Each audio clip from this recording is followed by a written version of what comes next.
اینکه پدر مادر هوای همو داشته باشن، اینکه بابا مامانو تو جمع حساب کنه. آفرین به بابایی که تو جمع به خانم احترام میذاره. آفرین به اون بابا. پیغمبر میفرماید حق فرزند بر گردنت این است که مادرش را در حضور او تکریم کنید. آقایون جلو بچه‌ها محبت کنید. تو دنیا میگن عشقاتون جمعی و علنی باشه، دعواتون یواشکی باشه. تو کشور ما دعواها علنیه، عشقا یواشکی.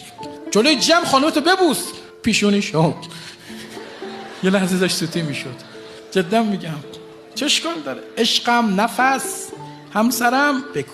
حدیثه نمیتونه بگه. تو جمع زنو نمیتونه صدا کنه. این صدا چیه خودت داره؟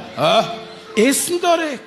یه دوستی داشتم به زنش میگفت منزل، بعد رفت منزل دید منزل خونه نیست. به دخترش گفت منزل کجاست؟ گفت خونه همسایه است. رفت خونه همسایه در زد، ببخشید منزل ما اینجاست. گفت نه تو خونه اون برتر اشتباه اومدی.